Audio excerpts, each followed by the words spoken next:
David. Thanks, Ryan. I'm David Slack. I spent a couple of years trying to help prop up that government David Cagle thought was doomed.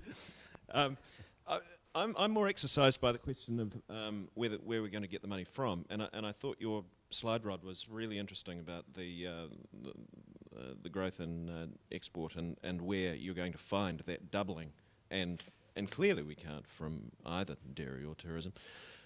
You said that you're talking to a lot of people about what prospects you see. What do you see in the area of clean technology, and how big a scope do you see for it? And I'll just bundle into that another thing that it's long exercised my thinking about this, and that is, what scope is there in the free trade agreement with China? Are either of those things in themselves capable of filling that very large gap? Well, thank you. It's a great question, and I'll just deal with it very, very briefly. If there is,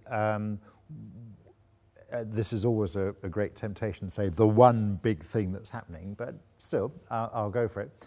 Clean technology, very loosely defined as much greater, a much more efficient use of resources, and particularly in ways that produce, for example, a great deal less greenhouse gases, is very much one of the dominant features of the landscape.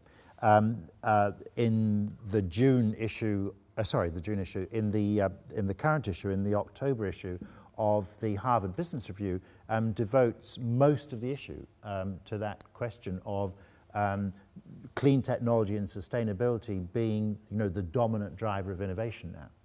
So the potential for us to play a role in that is rather great. You can identify a number of things that we could be involved in.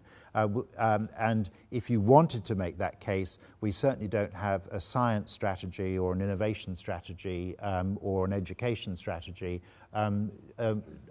oriented around those things. And in terms of your question about are there things that we could do with China on that? Yes, there would be. So, for example, we have some geothermal expertise. Mighty River Power and Contact are very keen to explore that internationally. Maybe there's an opportunity in China. We're not very good on energy management systems, but we have some skills there, and the Chinese are even further behind than us. So, potentially, there is that sort of potential. Actually, the point I'd make about the GEM, the Global Entrepreneurship Monitor that you talked about, Rod, well, we're doing that. Unitec's doing that. We're doing it for Tonga and Vanuatu. But AusAid is funding it. So an Australian organisation is funding a New Zealand institution to do that study. That might tell you something about when possibly New Zealand's at in that area. Yes, this is a little inside baseball. It's been constantly a frustration for us at Unitec that we've failed through successive governments